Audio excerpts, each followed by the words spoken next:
प्रसादे सर्व दुखानाम हानि रस्योपजायते प्रसन्न चेतसो ही आशु। आपने पूछा ना प्रसन्न चित्त कैसे बने, ये कह रहे हैं आशु, शीघ्र ही, तुरंत ही ये व्यक्ति प्रसन्न चित्त बन जाता है। जैसे ही निर्मलता आई, जितनी जितनी निर्मलता आती जाएगी उतना उतना ये अपनी खुशी का जिम्मेदार खुद को मानेगा। वो कहता है मेरी खुशी मेरे पास है, मुझे कोई दुखी नहीं कर सकता है। परिस्थितियां बदल सकती हैं लेकिन मेरे को दुखी कोई नहीं कर सकता है, क्योंकि मैं अपने आप को दुखी करने के लिए तैयार नहीं हूँ। मुझे अपने आप को खुश रखना है। मेरा अपने आप के साथ जो संबंध है वो सदा प्रीतिपूर्वक रहेगा, वो सदा आत्मीयता पूर्वक रहेगा। मैं अपने आप को दुखी नहीं करूँगा। तो फिर हमें, जिस व्यक्ति ने ये सोच लिया कि मुझे दुखी नहीं होना है, उसको कोई दुखी कर सकता ही नहीं है। और जिस व्यक्ति ने ये सोच लिया मैं तब खुशी होऊंगा जब ये दूसरे लोग ऐसे बन जाएंगे, उसको कभी कोई सुखी नहीं कर पाएगा। प्रसन्न चेतसो ही आशु बुद्धि पर्यवतिष्ठते। जैसे ही मन प्रसन्न होता है तो फिर हमारी बुद्धि क्या हो जाती है, स्थिर हो जाती है। स्थिर होगी तो बिल्कुल ठीक ठीक निर्णय लेगी और एक के बाद दूसरा तीसरा हम आगे आगे बढ़ते ही चले जाएंगे। उत्थान होता ही चला जाएगा जीवन में। जो कुछ भी घटनाएं आएंगी वो हमें और थोड़ा सा आगे बढ़ाने में समर्थ हो जाएंगी। नास्ति बुद्धि अयुक्तस्य न च अयुक्तस्य भावना न च अभावयतः शांति अशांतस्य कुतः सुखम। और कह रहे हैं यदि आपने ऐसा नहीं किया तो क्या होगा। नास्ति बुद्धि अयुक्तस्य, जिसकी बुद्धि युक्त नहीं है, जिसकी बुद्धि स्थिर नहीं है, जिसकी बुद्धि ठीक निर्णय नहीं ले सकती है, तो न च अयुक्तस्य भावना, फिर उसकी भावना भी ईश्वर के प्रति भावना, अपने अस्तित्व के प्रति भावना, सारे इस ब्रह्मांड के प्रति भावना, वो भी फिर उसकी भावना ठीक नहीं होगी, दुर्भावना होगी, सद्भावना नहीं होगी उसकी। भाव भी गलत, बुद्धि भी गलत, विचार भी गलत, भावना भी गलत।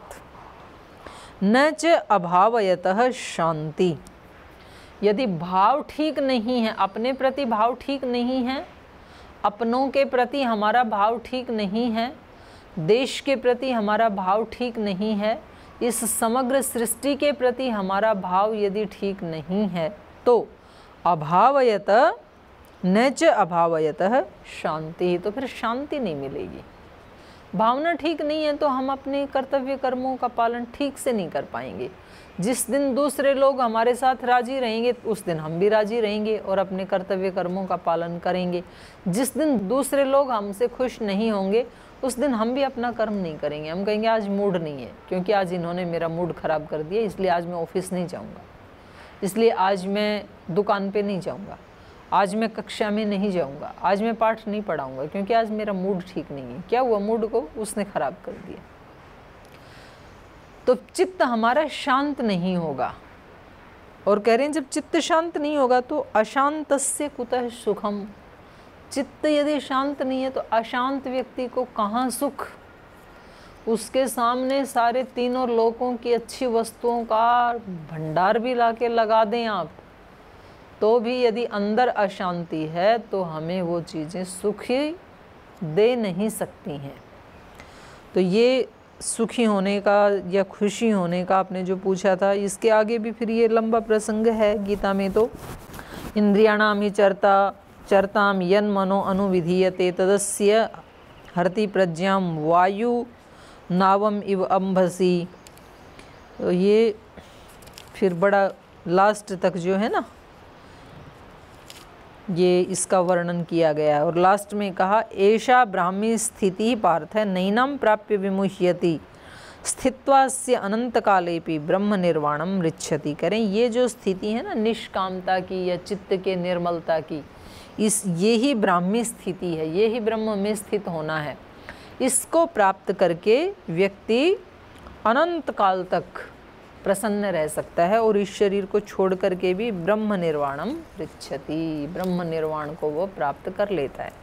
तो ये आपके दूसरे प्रश्न का उत्तर था। अब तीसरा आपने पूछा, अच्छा इसमें ये तो मैंने शास्त्र के अनुसार बताया कि प्रसन्न कैसे रहें, योग दर्शन का प्रमाण दे करके बताया। गीता का प्रमाण दे करके बताया। अगर इसको सामान्य रूप से मतलब अपने अनुभव से यदि बताएं तो बात दो समझ में आती हैं। जो चीज़ें हमारी खुशी में बाधक हैं, जो हमें दुखी करती हैं, या तो पुरुषार्थ पूर्वक उनको बदल डालो, जैसा आप चाहते हो ना वैसा बना लो, पुरुषार्थ करो आप उसके लिए। तो या तो पूर्ण पुरुषार्थ करके उनको बदल डालो, और या फिर वो जैसी भी हैं उनको स्वीकार कर लो। दोनों स्थिति में आपको प्रसन्नता मिल जाएगी। या तो आप जैसा चाहते हैं ना उनको अपने पुरुषार्थ से बना लो। आप कैसा घर चाहते हैं जिससे आपको खुशी मिले, वैसा घर अपने पुरुषार्थ से बना लो। आपको कैसी गाड़ी चाहिए जो आपको खुशी दे सके, अपनी मेहनत पुरुषार्थ करो और वो गाड़ी ले आओ। दूसरों की देख देख करके परेशान मत हो। आपको कैसी पत्नी चाहिए, अपने पुरुषार्थ से उसको वैसा बना लो। आपको कैसा पति चाहिए, कैसे बच्चे चाहिए, अपनी मेहनत से, अपने व्यवहार से उनको वैसा बना लो। पत्थर भी पिघल जाते हैं। ऐसा यदि नहीं कर पा रहे हैं, बोल जी हमारा तो वश नहीं चल पा रहा, नहीं कर पा रहे हैं हम, तो फिर वो जैसे भी हैं उसी रूप में उनको स्वीकार कर लो। अच्छे हैं, बुरे हैं, हाँ ठीक है, ऐसा भी होता है संसार में। सारा संसार एक जैसा नहीं है। और ये कोई मेरे ही साथ नहीं हुआ है, बहुत लोगों के साथ ऐसे हुआ। मेरे पास एक मकान तो है, कितने लोग ऐसे हैं जो झुग्गी झोपड़ी में ही बैठे हैं। झुग्गी झोपड़ी वाला सोचे कम से कम मेरे पास झुग्गी झोपड़ी तो है। कितने लोग तो ऐसे फुटपाथ पे ही पड़े हैं। तो जैसे भी हमारे सामने परिस्थितियां हैं, या तो हम उनको स्वीकार कर लें, स्वीकार करते ही दुख खत्म और वो ही प्रसन्नता आ जाएगी। तो ये एक सामान्य मैंने उपाय बताया। तो खैर इस पे काफ़ी चर्चा हो गई कि जीवन में खुशी कैसे प्राप्त करें। खुशी पहले से ही प्राप्त है, बस उसकी बाधाएं जो हैं उनको हटाना है। अगला आपका प्रश्न था कि भगवान की कृपा कैसे प्राप्त हो। ये भी बहुत अच्छा प्रश्न है, क्योंकि बिना कृपा का पात्र बने कभी कृपा हो नहीं सकती है। तो इसलिए हम आम बोलचाल में भी बोलते हैं, भाई ये तो माता पिता की कृपा का पात्र है, भाई ये तो गुरुजनों की कृपा का पात्र है, इसके ऊपर तो गुरुजनों की कृपा हो गई। भाई ये तो धन का पात्र है, इतनी मेहनत करता है, इसके पास धन होना ही चाहिए। भाई ये तो राजनीति में इस पीएम या सीएम बनने का पात्र है, इसके अंदर इतनी योग्यता है। तो पहले हमें पात्र बनना होता है। तो ऐसे ही भगवान की कृपा कैसे प्राप्त हो, तो उसके लिए भगवान की कृपा का पात्र बनना पड़ता है। दो प्रकार की कृपाएं होती हैं, एक सामान्य कृपा होती है, एक विशेष कृपा होती है। सामान्य कृपा भगवान की सब मनुष्यों के ऊपर एक ही समान है।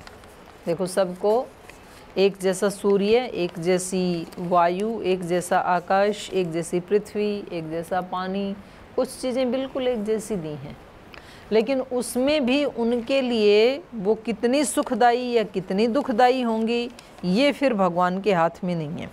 अब किसी की आंखें यदि दुख रही हैं तो सूर्य उसके लिए सुखदायी नहीं होगा, फिर उसके लिए तो दुखदायी ही होगा। तो विशेष कृपाएं, विशेष कृपा है कि वो व्यक्ति परम शांति को प्राप्त हो जाए, वो व्यक्ति मुक्त हो जाए, ये परम कृपा है। वो उनके जैसा ही हो जाए, उन्हीं में तल्लीन हो जाए, ये विशेष कृपा है। तो विशेष कृपा के लिए फिर व्यक्ति को कृपा का पात्र बनना पड़ता है, क्योंकि पात्र के बिना अगर विशेष चीज़ किसी को दे दी जाए, लोक में भी कोई नहीं देता है बिना पात्रता के।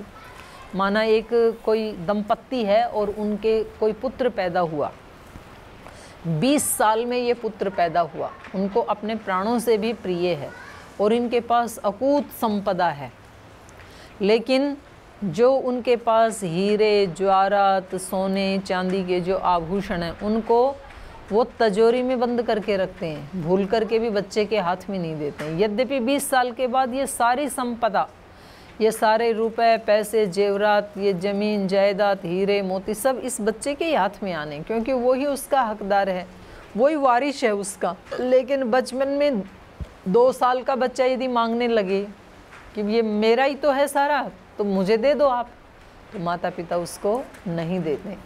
क्यों नहीं देते हैं? क्या उनको कोई द्वेष थोड़ी है? नहीं, अभी बच्चा उसका पात्र नहीं बना है। और बिना पात्रता के कोई वस्तु मिल जाती है तो वो उसकी कीमत को समझेगा ही नहीं। बच्चे को क्या पता डायमंड कितना कीमती होता है। बच्चे के एक हाथ में डायमंड दो, एक हाथ में चॉकलेट दो, तो बच्चा क्या करेगा, चॉकलेट को पसंद करेगा। उसको बोलो दोनों में से एक वापस दे दो, तो वो डायमंड को फेंक देगा, चॉकलेट को खा लेगा, क्योंकि उसको उसकी कीमत का पता नहीं है, उसमें वो पात्रता नहीं है उसको पहचानने की। तो ये जो विशेष पात्रता जब वो 20-25 वर्ष का हो जाएगा और उसमें वो पात्रता आएगी कि कीमत क्या है डायमंड की, सोने की, तो सारा का सारा उसी को ही दे देंगे। तो ईश्वर का भी जो विशेष ऐश्वर्य है वो उन आत्माओं को मिलता है जो उसके पात्र बन गए हैं, जिन्होंने उसकी कीमत को पहचान लिया, जिन्होंने अपनी योग्यता को वैसा बना लिया है। तो वो पात्रता क्या है, तो ये गीता में उसका प्रमाण दिया है भगवान कृष्ण ने 14वें अध्याय में 24, 25, 26 नंबर जो श्लोक हैं। उससे पहले भी इन्होंने बताया कि देखो उसके लिए शुरुआत कहाँ से करनी पड़ेगी। हमारा जो अस्तित्व है वो त्रिगुण से बना हुआ है, सत्व रज तम, और हमें ये अपनी मर्जी से तो एक एक ऐसे घूमते ही रहते हैं, कभी सत्व की प्रधानता, कभी रजोगुण की, कभी तमोगुण की। तीनों में से अच्छा बुरा ऐसा नहीं कह रही हैं, तीनों ही अपनी अपनी जगह अच्छे ही हैं, लेकिन जिसको भगवान की कृपा को प्राप्त करना है उसको क्या करना पड़ेगा, उसको अपने प्रयास पूर्वक अपने सत्वगुण को बढ़ाना पड़ेगा। तो जैसे जैसे उसका सत्वगुण बढ़ता जाएगा तो वो उस कृपा की तरफ आगे बढ़ता जाएगा। तो अब कोई व्यक्ति पूछ रहा है, बोल जी कैसे पता लगे कि हमारी जो शरीर है उसमें सत्वगुण बढ़ रहा है और रजोगुण और तमोगुण नीचे घट रहा है, ये कैसे पता लगे। तो यहाँ इन्होंने बताया, इन्होंने कहा कि उसकी सारी जो इंद्रियां हैं ना वो प्रकाश से युक्त हो जाती हैं। जब इसका सत्व बढ़ता है तो इसकी सारी इंद्रियां प्रकाश से युक्त हो जाती हैं। ये 14वें अध्याय में ही ये श्लोक है 11 नंबर। सर्वद्वारेषु देहेस्मिन् प्रकाशः उपजायते ज्ञानम यदा तदा विद्यात् विवृद्धिम सत्वम इत्युत। इसके जो सर्वद्वारेषु इंद्रियों के जो द्वार हैं, ये 2 द्वार हैं, ये द्वार हैं, ये भी द्वार हैं, ये भी द्वार हैं, मलमूत्र हैं, मलमूत्र द्वार हैं, ये सारे द्वार कैसे हो जाएंगे, इसके सर्वद्वारेषु देहेस्मिन् प्रकाश उपजायते, प्रकाश युक्त हो जाते हैं, ज्ञान युक्त हो जाते हैं। इनका ठीक ठीक प्रयोग करता है वो व्यक्ति। आँखें ज्ञान युक्त हो जाती हैं मतलब ठीक ठीक देखती हैं। कान ज्ञान युक्त हो जाते हैं मतलब कोई भी आके बहका जाए किसी व्यक्ति को, बोलते हैं ना कानों का कच्चा, ऐसा नहीं रहता। जब सत्व बढ़ेगा ना तो इन सारी इंद्रियों की निपुणता प्रकाश युक्त हो जाएगी, विशेष हो जाएगी, और उसको ज्ञान की वृद्धि होती चली जाएगी। फिर क्या होगा, उस ज्ञान के और सत्व के बढ़ने से क्या होगा, तो फिर इन्होंने बताया सम सुख दुख स्वस्थः समलोष्टास्म कांचनः तुल्य प्रिया प्रियो धीरः तुल्य निंदा आत्मसंस्तुति ही। तब ये होगा सम दुख सुख स्वस्थः, सुख दुख में ये समान हो जाएगा। सुख आएंगे तो ये व्यक्ति इतराएगा नहीं, इस व्यक्ति को ही पता लगेगा कि मेरे चित्त की स्थिति क्या है ये सुख प्राप्त करके, और दुख आएंगे तो ये उद्विग्न नहीं होगा, परेशान नहीं होगा। ये कहेगा कि जरूर परमात्मा इससे कुछ सिखाना चाह रहे थे, तो दुख मेरे को थोड़े ही है, वो तो परमात्मा ने आगे बढ़ाने के लिए मुझे एक निमित्त बनाया है, तो सब कर तो वो ही रहा है। तो ऐसी उसकी स्थिति होगी। सम दुख सुख स्वस्थ, और ऐसे व्यक्ति को ही स्वस्थ कहा है गीता ने। स्वस्थ वो व्यक्ति नहीं है जिसको खांसी जुकाम बुखार नहीं है लेकिन अंदर अंदर से परेशान है। सुख आने पे सुखी हो जाता है, घमंड में फूल जाता है, दुख आने पे उद्विग्न हो जाता है, एकदम वो गुब्बारा टूट जाता है, उस व्यक्ति को स्वस्थ नहीं कहा गीता ने। सम दुख सुख स्वस्थ सम लोष्टाश्म कांचन, और लोस्ट में और कांचन में वो सम रहता है। लोस्ट कहते हैं मिट्टी के ढेले को, कांचन कहते हैं सोने को। अर्थात चाहे सामान्य संसाधन है उसके पास तो भी खुश रहता है, और यदि उसके पास बहुत महल मकान विशेष गाड़ी बंगले हीरे जवाहरात बहुत सारा ऐश्वर्य तो भी सम रहता है वो व्यक्ति। और ऐसा हमने श्रद्धेय स्वामी जी महाराज को देखा, हमारे पतंजलि योगपीठ में जब बिल्कुल एक ही झोपड़ी थी और उस वहाँ पर ही 25 लोग रहते थे और ऐसे ही बहुत कंजेस्टेड होके रहते थे, तब भी महाराज जी उतने खुश रहते थे। आज भगवान की दया से इतना सारा उनकी कृपा से है, तो आज भी महाराज जी वही ज़मीन के ऊपर चटाई बिछा करके ही सोते हैं। तो ना वो सुख में इतराते हैं, ना वो दुख में कभी घबराए। तो ऐसा होता है ये धीर पुरुष। सम दुख सुख स्वस्थ सम लोष्टास्म कांचन तुल्य प्रिय अप्रियो धीर। कुछ लोग प्रिय होते हैं, कुछ लोग अप्रिय होते हैं। इन दोनों में वो अपने भाव को तुल्य रखता है, दोनों के प्रति ही वो करुणा की भावना रखता है। जो प्रिय हैं उनको लगता है कि कितने अच्छा है ये, कितने अच्छे जीवन के पथ पे आगे बढ़ रहे हैं, तो उनके प्रति भी एक करुणा का, एक आशीर्वाद का भाव रहता है। जो व्यक्ति अप्रिय आचरण करते हैं, ठीक आचरण नहीं करते, उनके प्रति भी वो अपनी करुणा लुटाते रहते हैं कि चलो कोई बात नहीं, आज नहीं तो कल समझ जाएगा। जैसे माँ कितनी करुणावान होती है अपने बच्चे पे, ऐसे ही धीर पुरुष किसी के दोषों को देख करके, त्रुटियों को देख करके अपने धैर्य को नहीं छोड़ते हैं।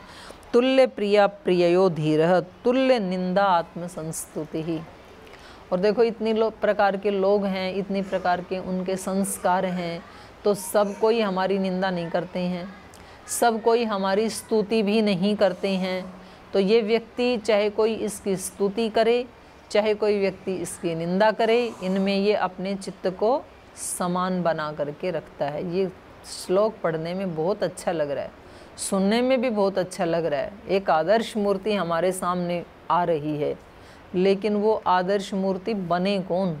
वो मूर्ति ढूंढने की समस्या, कहाँ ढूंढें उसको? तो उसको ढूंढने की ज़रूरत नहीं है, वो मूर्ति, इसी मूर्ति को बनाना है। रोज़ाना थोड़ा थोड़ा प्रयास करना है, छोटी छोटी घटनाओं में इसका प्रयास करना है। और छोटी घटनाओं में पास हो गए और बड़ी में कभी फेल हो गए तो भी घबराना नहीं है। छोटी छोटी में पास होते होते फिर एक दिन हम बड़ी घटना में पास भी हो जाते हैं। मान अपमान यो तुल्य। संसार है तो कभी कोई मान भी करेगा, कहीं कोई अपमान भी करेगा। जिनकी प्रकृति अच्छी है उनको अच्छे लोग अच्छे लगते हैं, वो उनका सम्मान करते हैं। जिनकी प्रकृति थोड़ी अभी निम्न प्रकृति है उनको अच्छी बातें और अच्छे लोग अच्छे नहीं लगते हैं, तो वो अपमान भी करेंगे। वो मौका ढूंढते ही रहेंगे कि कब कुछ ना कुछ इनके बारे में बोलें, उल्टा पल्टा बोलें। लेकिन ये व्यक्ति एक सीध बांध करके अपने ध्येय की तरफ चलता ही रहता है, ना किसी के मान से ये फूल के कुप्पा हो जाता है, अपना रास्ता बदल नहीं लेता है, अपना उपकार करना बंद नहीं कर देता है कि बस अब तो सब लोग जय जयकार कर रहे हैं। और किसी का अपमान सुन करके ये वैसा टैग नहीं लगाता अपने ऊपर कि इस व्यक्ति ने कह दिया आप तो खराब, तो बोले बस मैं तो खराब हूँ, अब मैं रहूँगा, अब मैं कैसे उठूँ। भाई वो उसका व्यू है, तो उस अपमान जो वो कर रहा है वो उसकी दृष्टि है, वो आपके अंदर क्या देख रहा है, तो उसमें ये दुखी नहीं होता है। मान अपमानयो तुल्य तुल्यो मित्रा अरिपक्षयो हो। संसार में कुछ अनायास ही मित्र बन जाते हैं, कुछ अनायास ही शत्रु बन जाते हैं। हम उनके साथ शत्रुता नहीं करते हैं, अपने आप बन जाते हैं। लेकिन हमें अपना भाव दोनों के प्रति कैसा रखना है? तुल्य रखना है। तुल्य मित्र अरिपक्षयो सर्वारंभ परित्यागी। जो कुछ भी इसने अपने जीवन में प्रारंभ किया है, जो इसमें रहते हुए सर्वारंभ परित्यागी, मतलब उसने कोई टारगेट लेके कोई काम शुरू किया था और उसी समय कोई ऐसी सिचुएशन बनी कि वो तो पूरा नहीं हुआ और आपको कहीं किसी दूसरी दिशा के ऊपर भगवान ने डाल दिया कि अब आप ऐसे करो, आपको ये ट्रैक चेंज करना पड़ेगा, तो फिर वहाँ वो जिद नहीं करता है। ठीक है प्रभु, यदि आपकी ऐसी मर्जी है ऐसा ही सही, तो हमने तो ऐसे प्रारंभ किया था, अगर आप इसको नष्ट कर रहे हैं तो ज़रूर आप इससे कुछ अच्छा करवाना चाहते होंगे, तो कोई बात नहीं। सर्वारंभ परित्यागी गुणातीतः स उच्यते। उस व्यक्ति को गुणातीत कहते हैं। गुणातीत मतलब जो त्रिगुण से ये सारा ब्रह्मांड बना, सत्वरजतम, हमारा शरीर भी उसी से बना, सत्वरजतम से, माने 5 भूतों से। सत्व रज तम से 5 भूत बने, 5 भूतों से हमारा शरीर बना। हमारा मन भी उस त्रिगुण से ही बना है, बुद्धि भी त्रिगुण से ही बनी। एक आत्म तत्व को छोड़ करके सब कुछ उस त्रिगुण से ही बना है। तो ये ऐसा अभ्यास करता हुआ ये व्यक्ति साधारण काम करता हुआ, गृहस्थ के काम करता हुआ, या कोई सन्यासी है तो अपने सन्यास धर्म का पालन करता हुआ क्या हो जाता है? त्रिगुणातीत, गुणातीत स उच्यते। उस व्यक्ति के बारे में कहा जाता है भाई ये व्यक्ति तो त्रिगुणातीत हो गया है, अब ये गुणों से ऊपर उठ गया है। फिर क्या होता है? माम च यो अव्यभिचारेण भक्ति योगेन सेवते। कह रहे हैं ऐसे त्रिगुणातीत होने के बाद जो मुझे अव्यभिचारेण भक्ति योगेन सेवते, अव्यभिचारिणी भक्ति के द्वारा जो मेरा सेवन करता है। अव्यभिचारिणी भक्ति मतलब ऐसी भक्ति, अनन्य भक्ति। ऐसा नहीं कि सुबह शाम तो हमने भक्ति की और दिन में फिर भूल गई, दिन में फिर टिट फॉर टैट उसको हमने अपना लिया, भाई तुम ऐसा करोगे तो हम भी ऐसा करेंगे। और सुबह सुबह हम ध्यान भी किया, हमने प्राणायाम भी किया, हमने गीता का पाठ भी किया, रामायण का भी किया, योग दर्शन भी पढ़ा, गायत्री मंत्र का जप भी किया, खूब अच्छी सुबह हमने बिताई। लेकिन जैसे ही हम दुकान पे गए, जैसे ही फैक्ट्री में गए, काम पे गए, जैसे जैसे लोग मिलते गए, हम उनके साथ वैसा वैसा व्यवहार करते गए, वो भक्ति हमारी छूट गई, भगवान जी भी छूट गए। तो ये हो जाएगी व्यभिचारिणी भक्ति। व्यभिचारी उसी को कहते हैं ना जो एक जगह स्थिर नहीं रहता है। अव्यभिचारी उसको कहते हैं जो एक ही जगह दृढ़ रहता है। तो इसलिए यहाँ पर कहा अव्यभिचारेण भक्ति योगेन। इसकी भक्ति कैसी होती है? अव्यभिचारी। अव्यभिचारी भक्ति योग के द्वारा टूटती नहीं है एक पल के लिए भी, उसका ध्यान वहीं रहता है। कैसी भी परिस्थिति आए लेकिन उसका ध्यान इधर से उधर नहीं होता है। अव्यभिचारेण भक्ति योगेन सेवते, जो अव्यभिचारी भक्ति योग के द्वारा मेरा सेवन करता है।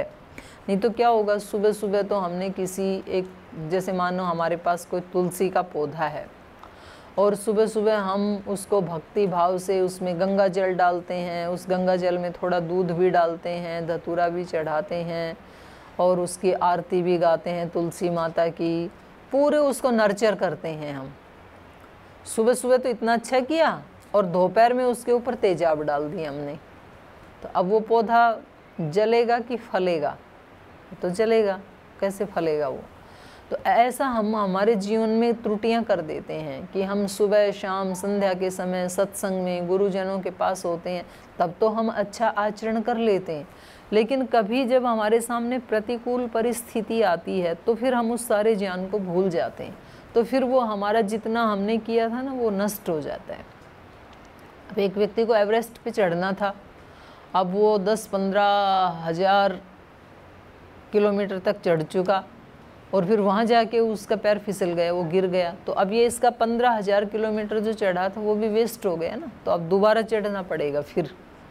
तो ऐसा हमारे जीवन में हो जाता है। तो इसलिए इसका उपाय बताया, यो च माम च यो अव्यभिचारेण भक्ति योगेन सेवते। और यही हमारे योग दर्शन में भी कहा महर्षि पतंजलि ने, स तु दीर्घकाल नैरंतर्य सत्कारा सेवितो दृढ़ भूमि। वो जो अभ्यास और वैराग्य है वो 1-2 साल करने का नहीं है, 1-2 घंटे करने का नहीं है, दीर्घकाल लंबे समय तक ऐसा जीवन जीना पड़ेगा। और नैरंतर्य, पल प्रति पल, एक एक पल, उसमें निरंतरता टूटनी नहीं चाहिए। कुछ भी काम करते समय या ध्यान में बैठे समय या बातचीत करते समय, लोक व्यवहार करते समय, विवाह शादी करते समय, बिजनेस व्यापार करते समय, यात्रा करते समय, दुख आने पर सुख आने पर, कैसी भी परिस्थिति में वो टूटना नहीं चाहिए। नैरंतर्य सत्कारा से भी तो श्रद्धा पूर्वक उसका आचरण करना है, उसको बर्डन समझ करके नहीं करना है कि भाई ये तो आ पड़ा तो अब करना ही पड़ेगा, कितने वर्ष और चाहिए, कितने वर्ष में मिलेगा ये मेरे को, इतने दिन तो हो गए। तो फिर हम उसको अपने आप ही उसकी पात्रता से अपने आप को हटा लेते हैं। स गुणात्म समतीत्य एतान ब्रह्म भूयाय कल्पते। तो उस व्यक्ति के लिए कहा कि जो ऐसा कर लेता है तो वो अव्यभिचारिणी भक्ति योग के द्वारा मेरा सेवन करता है, वह इन गुणों का अतिक्रमण करके ब्रह्म भूयाय कल्पते। जो आपने पूछा था ना भगवान की कृपा का पात्र, वो शब्द यहाँ पर ब्रह्म भूयाय, ब्रह्म भूय माने ब्रह्म होने के लिए, ब्रह्म भूयाय ब्रह्म की कृपा प्राप्त करने के लिए कल्पते समर्थ हो जाता है। वो व्यक्ति ब्रह्म की कृपा प्राप्त करने के लिए समर्थ हो जाता है। तो भगवान की कृपा कैसे प्राप्त करें? गीता क्या कहती है? गीता कहती है समता में स्थित हो जाओ। कहीं आपको धन मिले, कहीं आपको पत्थर कंकर मिले, कहीं मान मिले, कहीं अपमान मिले, कहीं लोग आपकी स्तुति गाएं, कहीं लोग आपका निंदा करें, कहीं आपको लॉस हो जाए, कहीं आपको बहुत प्रॉफिट हो जाए, तो बस ऐसे सोचो कि ये सब खेल हो रहा है संसार में भगवान जी का और हम इसको देख रहे हैं, हम भी निमित्त बन रहे हैं। तो जैसे हम संसार के रंगमंच पे किसी स्टेज के ऊपर जब कोई अभिनय करते हैं तो हमारी दृष्टि अपने स्क्रिप्ट के ऊपर और अपने रोल के ऊपर होती है, मेरा क्या रोल है इसमें, और उस रोल को मुझे बहुत बखूबी निभाना है। वो रोल राजा का भी हो सकता है, वो रोल स्वीपर का भी हो सकता है, वो किसी किसान का भी हो सकता है, वो जवान का भी हो सकता है। आप अपने स्क्रिप्ट भूलें नहीं। अगर आपने एक डायलॉग भी भूल गए आप, तो फिर वो आपका रोल आपके लिए तालियां नहीं बजेंगी। तो अपनी स्क्रिप्ट याद रखनी है। हम दूसरों की स्क्रिप्ट याद रखते हैं कि ये यदि सन्यासी हैं तो इनको ऐसे करना चाहिए, मैं गृहस्थी हूँ, मैं एक जिम्मेदार नागरिक हूँ, मुझे क्या करना चाहिए, इसको हमेशा याद करना है। उसका एक भी मौका हमें चूकना नहीं है। और उसका रोल कैसे करना है, जैसे स्टेज पे रोल करते हैं ना, तो हमें पता होता है कि मैं ऐसा हूँ ही नहीं, मुझे तो 3 घंटे के लिए करना है। तो वो चीज़ें चाहे हमें रोना पड़े, हंसना पड़े, वो चीज़ें हमें अंदर से प्रभावित नहीं करती हैं, क्योंकि हमें अच्छे से मालूम है कि मैं ये नहीं हूँ जो रोल कर रहा हूँ, मैं तो एक अलग व्यक्ति हूँ।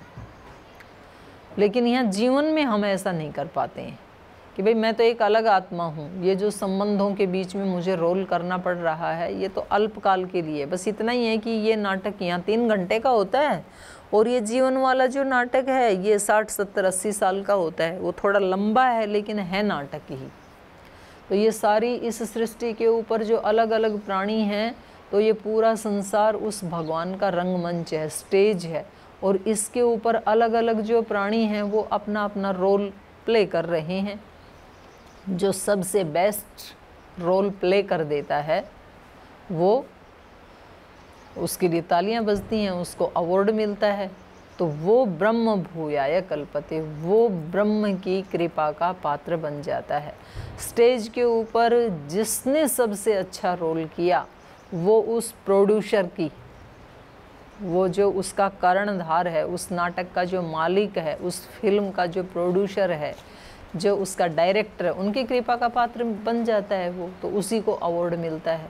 तो भगवान की कृपा प्राप्त करने के लिए सीधे शब्दों में यदि कहें तो हमारे लिए भगवान ने जो भी कर्तव्य कर्म बनाए हैं उनका हम ऐसे पालन करें जैसे हम भगवान की अनन्य भक्ति कर रहे हैं। किसी भी काम को हम काम नहीं समझें, भगवान की पूजा समझें, भगवान की भक्ति समझें और उसको अच्छे से अच्छा, क्योंकि जो भक्ति है ना वो कैसे की जाती है, बेस्ट से बेस्ट की जाती है। जिस दिन हम भगवान के लिए प्रसाद बनाते हैं तो पहले नहाते हैं, फिर धुले हुए कपड़े पहनते हैं, ब्रह्मचर्य का पालन करते हैं, फिर हलवे को बनाते बनाते भी भजन गाते हैं, गायत्री मंत्र का पाठ करते हैं, तो अब उसका टेस्ट ही बदल जाता है।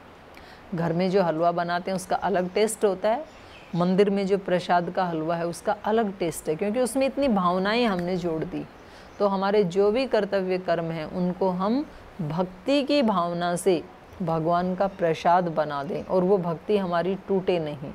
चाहे हम शरीर से कर्म करें, चाहे मन से करें, चाहे हृदय से करें, किसी भी रूप में व्यक्ति कर्म करता ही है। एक क्षण भी कर्म के बिना तो व्यक्ति रहता ही नहीं है। तो इस प्रकार से करते हुए हम भगवान की कृपा के पात्र बन जाते हैं, और जब उसकी कृपा हो जाती है, देने पे जब वो आए तो बेशुमार देगा। जिस दिन घमंड अपने सर से उतार देगा उस दिन तुझे विधाता अनमोल प्यार देगा। तो हम सभी उसके प्यार के भागी बने, पात्र बने। आज समय हो गया, शेष जो प्रश्न हैं उन पे हम कल चर्चा करेंगे। आज के इस पाठ को यहीं विराम देते हैं।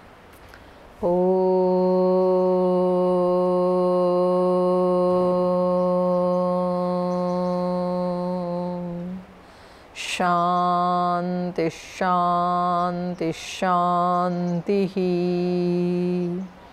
श्री गुरुभ्यो नमः।